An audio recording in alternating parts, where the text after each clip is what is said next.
बिस्मिल्लाहिर्रहमानिर्रहीम इय्याक नअबुदु व इय्याक नस्तईन। आज एक और मेरे छोटे भाई 16 साल जवान, एक माँ का लखते जिगर, एक बहन का जवान भाई और हमारी कौम का एक बेटा भैंस कॉलोनी में डकैती मुज़ाहमत पर कत्ल कर दिया गया।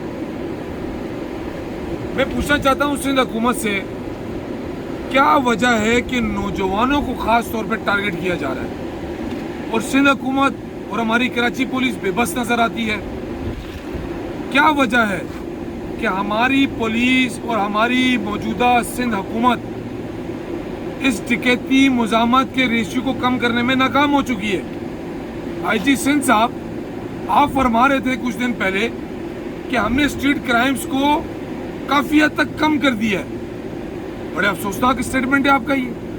आप बजाय ये स्टेटमेंट दें कि हमने सिंध बिलखसूस कराची के अंदर टारगेट्स कम कर दिए हैं, स्ट्रीट क्राइम्स को ख़त्म कर दिया है, आप कह रहे हैं जी बड़े शहरों में ऐसा होता है, हमने क्राइम को कम करने की कोशिश कर रहे हैं। मुझे बताएं क्या कसूर था उस बिस्मिल्लाह का?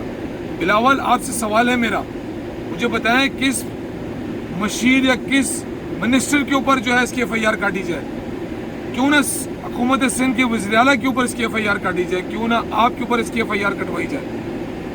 आपका एक मशीर तो कच्चे और पक्के के डाकुओं को असला देते हुए तफ्तीशकारों ने बता दिया है, वो भैयू साहब जो हैं वो मुलजिम है, वो साबित हो चुके हैं असला फराहम करते हुए, जो बलूचिस्तान से असला सिंध में आ रहा था।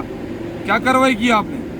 उन्होंने तो बड़े असर और रसूख के साथ इस्तीफ़ा दिया था अपनी मशीरशिप से, लेकिन कल ये खबर है कि वो भैयू का बेटा जो है ना वो शामिल था असला फराहम करने में। तो इसका मतलब है कि सिंध के अंदर आपके मिनिस्टर इन्वॉल्व हैं इन डाकुओं, इन चोरों, लुटेरों को, चाहे वो कच्चे के डाकू हैं या पक्के के डाकू हैं, उनको असला फराहम करते हैं और फिर वो असला हमारे नौजवानों पे इस्तेमाल होता है। SSP मलिर एक अच्छा इंसान है, सुना है बड़ा ईमानदार ऑफिसर है। मैं SSP मलिर आपसे गुजारिश करना चाहता हूँ, फौरी तौर पर आप अपनी ईमानदाराना सलाहियतों को बुरकार लाते हुए फौरी तौर पर इन कातिलों को गिरफ्तार करें और उनको सरेआम लटकाएं। आप प्रोसिक्यूशन के अंदर जाने की हमें ज़रूरत नहीं है।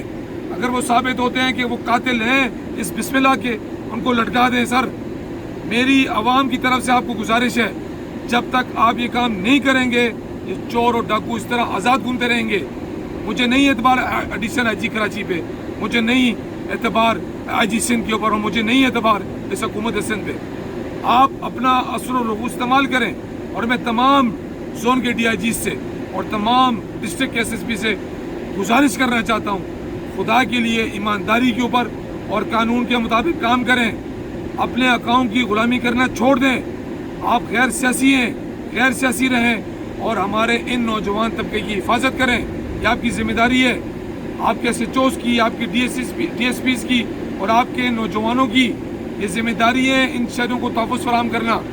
बसूरत दीगर पाकिस्तान तहरीक इंसाफ लामल बनाएगी, हर SSP और DIG ऑफिस के सामने प्रोटेस्ट करेगी, फिर ना कहा जाए कि हमारे काम में रुकावट डाली जा रही है। मैं कराची की आवाम से अपील करना चाहता हूँ कि खुदा के लिए आप घर से जब निकलें अपना तहफ़्फ़ुज़ साथ ले के निकलें, चाहे वो किसी भी इश्काल में हो। इस पुलिस पे भरोसा मत करें। मैं मजबूर होऊंगा कि फिर मैं बोलूँगा कि अख्तियारात किसी और को दिए जाए। खुदा के लिए IG साहब, खुदा के लिए बिलावल, हमारे सूबे सिंध की और बिलखसूस कराची के शहरियों के अमन व अमान को कायम कराएं, लॉ एंड ऑर्डर की सिचुएशन को बेहतर करें। ये फॉर्म 47 के लोगों को हम पे मुसलत न करें, हटाएं इनको। फॉर्म 45 के लोगों को लाएं और उनके तहत कानून साजियाँ करवाएं और इस अमन व अमान में अपना किरदार अदा करें। नहीं तो बिलावल ज़रदारी ये वक्त आप पे भी आएगा, आसिफ अली ज़रदारी आप पे भी वक्त आएगा, मुराद अली शाह आप पे भी वक्त आएगा। मैं बिस्मिल्लाह की फैमिली से इज़हार अफसोस करता हूँ पाकिस्तान तहरीक इंसाफ कराची की जानिब से, और दुआ करता हूँ अल्लाह ताला उनकी फैमिली को सब्र जमील अता फरमाए और मेरे उस भाई को करवट जगह अता फरमाए, मेरे उस भाई की कामिल मग़फ़िरत फरमाए। और मैं फैमिली के साथ खड़ा हूँ। फैमिली जो फैसला करेगी हम बिस्मिल्लाह की फैमिली के साथ खड़े हैं, कानूनी मदद भी करेंगे और जो वो चाहेंगे उनकी इंशाल्लाह हर लिहाज से मदद करेंगे।